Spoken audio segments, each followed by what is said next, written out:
Check out FlipsideGaming.com for all your gaming needs. Use the promo code HEROES to save 10% on all orders over $10 and support the channel at the same time. Hey there, this is John from Heroes and Legends, and today we're going to talk a little bit about Iconic Masters. Now, it feels like it's a long ways away. I mean, the set doesn't come out till the end of November. However, the second weekend of September, there's going to be actual live gameplay with the set at HasCon. So my expectation is the whole set will be spoiled very quickly that weekend, and we'll know what cards are in it way ahead of time. But I thought it'd be fun between now and then to maybe speculate on some of the cards that could show up in the set.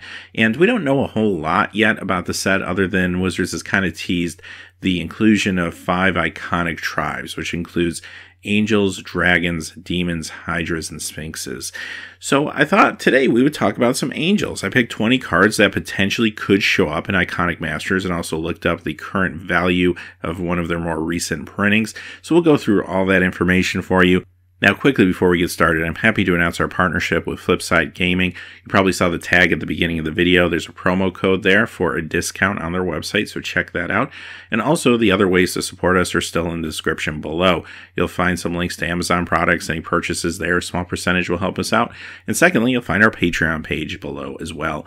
With that out of the way, let's get into the cards for today. We're going to start off kind of on the cheap side here, $2.14 with Bruna, Light of Alabaster. I'll be honest, the main reason I picked Bruna was because I did pick the other 2 Avacyn Restored Angels, so I wanted the complete set here. Now, here's the problem with Bruna. $2.14, if she was to appear in Iconic Masters as a Mythic, well, that wouldn't be super exciting, right? You don't want that type of card as your Mythic. You don't need another Comet Storm, right? So if they were to include her, they probably would have to knock her down to rare, which might feel awkward considering her sisters probably would not be rare. So, yeah, I don't know if we're really going to see this one, but she's never been reprinted, and I thought it would be an interesting inclusion, perhaps. Next is Karmic Guide, $2.24. Now, this did see a reprint as recent as Eternal Masters, which wasn't too long ago. But the reason I feel like we have a good chance at seeing this particular card in the set is maybe more for the limited game. This is an angel in itself, but it also has the ability to reanimate. And if they are going crazy with some big creatures in this particular set, and you're going to see some maybe tough to cast creatures, not just angels, but anything demons or hydras or whatever they are, then this does help you reanimate them and maybe get a leg up on your competition a little bit. So it makes sense that this could show up at the rare spot, and at $2.24, I don't think it would be bad to have as one of the rares. Teriel, Reckoner of Souls, $3.47 currently for this card. Now, this card, of course, was in the original Commander back in 2011, and it did show up in the anthology, as you would imagine. The card's just really great. I mean, it's a fantastic card, but again, financially, it's not super high. So it's another card that feels a little awkward, probably won't make the set for that reason. You don't want this as your Mythic, being a $3, $4 card. At the same time, it feels maybe too good to be a rare. I guess we'll wait and see on this one. Genera, Asura of War. Another one that's not super expensive here, $3.75. She did show up in From the Vault. That was really the only time she's been printed again, but I will say this about the card. I feel like this one probably could be a rare in a powerful set. As long as your set had enough good removal, like some Swords of Plowshare style effects, stuff like that, then I don't think this card would be too disruptive in your limited game at rare. Great mana sink, phenomenal card actually, but I do think this one could take the shift down and be okay. Platinum Angel, $4.39 for the Conspiracy Take the Crown version of this card. Now, there's been a lot of printings of this card over the years, and it's been in From the Vault, as a matter of fact. Recently, it's been a masterpiece, not too long ago. So, yeah, in general, I just think it would be a cool inclusion because it's an angel, but it's a little bit offbeat. Being an artifact creature, it has an amazing ability. There's a lot of crazy things you could do with it, even in a draft or sealed game, perhaps. So it feels like it would fit well. Again, it has the problem some of the other cards early on this list have. I don't want to see this as Mythic because of the financial bearing of a $4 or $5 card at the Mythic spot. But I kind of want it in the game for limited play. So can they bust this one down to rare? I don't know if they'd want to do that, quite honestly. It was rare when it was originally premiered a long time ago, but a lot's changed since then. And I think they might be a little apprehensive to do that. Now, if there's enough good removal, I think they could get away with it, but I don't know if you're going to see Wizards take that step with this card. So I guess we'll wait and see on this one. Chancellor of the Annex. At $5.89, this would be a fine reprint. As a matter of fact, it's never been reprinted before, so it would be nice to see this included. It just oozes flavor. I just love the art. I love that new Phyrexia feel to the card. Pretty sure we're going to see some reanimation tactics and Iconic Masters to help us get the card on the battlefield. But even if you don't, if you have this in your opening hand, it does give you some benefit, which is pretty sweet. I think this one has a chance of making it. Geist of St. Traft. Okay, this is not an angel, and you are going to see a few more cards on the list that are not angels, but they will interact with the angel archetype, and in this case, of course, Geist of St. Traft can make angel tokens. So, $6.02. Again, it feels a little weak if it is a mythic in the set. However, there's a few reasons I picked this card. First off, I love the card just generally. I think it's a really good card, really smart design, a lot of flavor behind it. I do think maybe in a powerful enough set, again, this is a card that could be a rare and be okay, depending on how the set's designed. So there's an option there to maybe bump this down to rare potentially. But maybe the main reason I picked it is because that art from the dual deck is super sweet. And if for some reason a player didn't pick up that dual deck, it could be nice to have another opportunity to pick up this card. Or some people don't like foil, so if you wanted to get it in non-foil version, this would be basically your only chance. It's just a really cool package overall, so I wanted to include it here.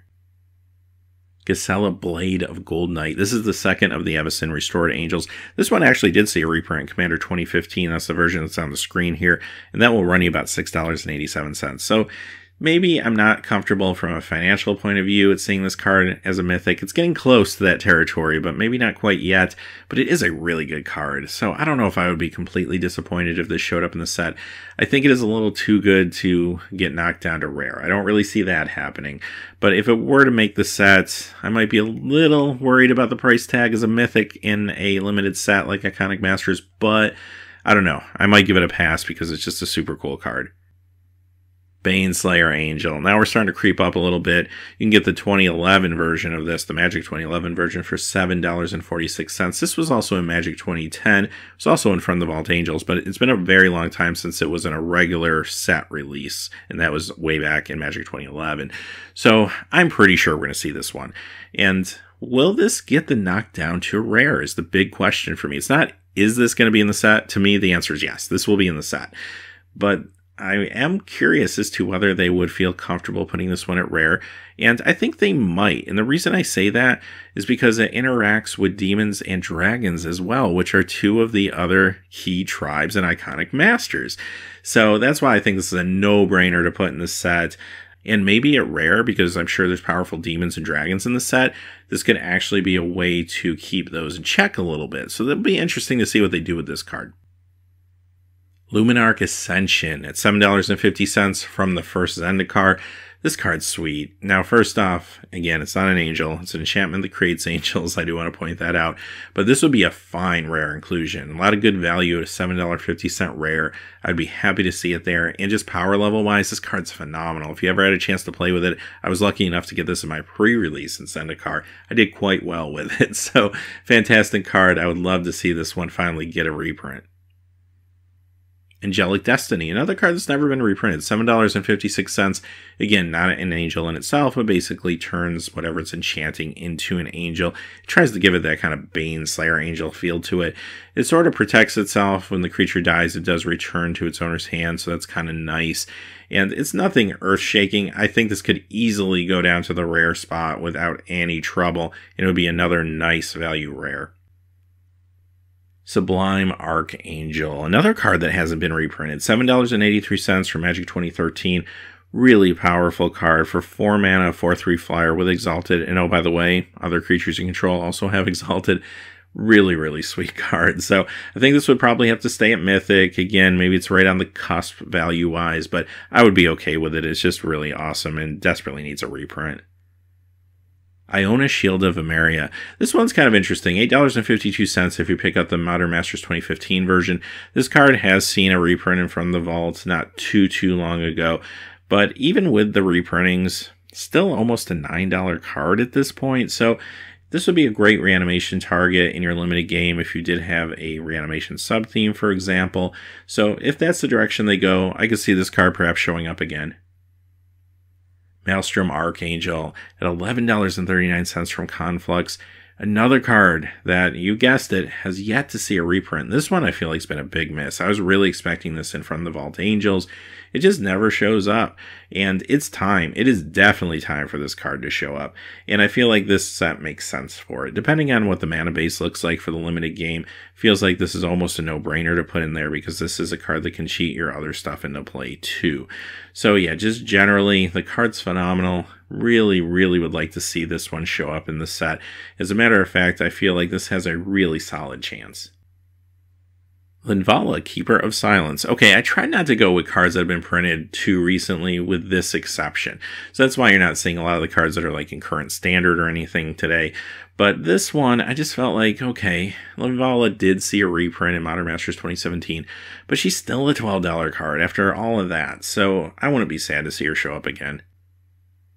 Sigarda, Host of Herons, another one of the Avacyn Restored Angels. This one has never been reprinted at $12.22. Another high value card here, 5/5 for 5 with flying and hexproof and shuts off edict effects. Yeah, it's super sweet. Atraxa Praetor's Voice. Okay, maybe this is wishful thinking on my part. It's a $20 card right now. If you don't know the history behind this was one of the featured commanders in Commander 2016, part of the Breed Lethality deck. That deck flew off the shelves. Very popular build. She was a very popular commander. And because of that, she's got a $20 price tag. The sealed deck goes for anywhere between $80 and $125 now. And it came out last November. It isn't even a year old yet. So that goes to show you just how much excitement is around this card just generally. Could this show up in the set? Well, I'll tell you this, it would sell packs. So if Wizards is looking for something that is going to fit the theme, this one of course being an angel, and is going to sell some packs of Iconic Masters, who knows? Maybe she'll show up. Archangel Athun, $24.64, key card in a lot of life gain strategies, just generally across formats. And the card's super sweet, and guess what? It has never been reprinted. Feels like it's a good time to do it. Avacyn Angel of Hope, $30.42 for the Avacyn Restored version. She's been reprinted a couple times. She had a Judge's promo. She also had a From the Vault. But it's been a long, long time since she's been in a regular, just straightforward set. It would be nice to see her included. And again, another card that would definitely sell packs. It would be a very fine mythic. Kalia of the Vast. This is our last card today. $32.39. She is not an angel. She's a human cleric, but she does something that I feel like this set really, really wants to do, and that's play around with angels, demons, or dragons. So again, to me, this is a no-brainer. Just like Baneslayer Angel, she's going to be there. And she'll be a fine mythic, nice price tag attached to her, and a card that a lot of people have sought after. She was originally from the first Commander 2011. She did show up, of course, in the anthology, but also she made an appearance in the Commander's Arsenal. But that's it. Like, there's not a lot of options to pick this card up. So if you don't have access to one of those Commander products, basically, then you just don't have access to Kalia. So it's pretty cool if we would finally get to see her perhaps in an actual Magic set, and this feels like it's perfect for her. Alright, with that being said, those are the cards for today. So let me know in the comments below some angel or angel related cards that you feel could show up in Iconic Masters. I am going to try to do some more videos like this, focusing on the other tribes. I know things are going to get pretty crazy over the next couple weeks, and we're going to start seeing some of the Ixalan spoilers and such, but this is something I really like to do prior to the gameplay at HasCon. So I'll see if I can pull it off. I'm going to do my best. But anyway, until next time, thanks for watching. Please remember to like and subscribe, and have a great day. Hey, thanks for watching. This video is made possible by the generous support of viewers like you on Patreon. Check out the description below for links to our Patreon page as well as our Amazon affiliate store, where a small percentage of all sales will also help support the channel. Finally, if you haven't had a chance yet to subscribe, hit that subscribe button so you don't miss any new videos on Heroes and Legends. Talk to you again soon, and have a great day.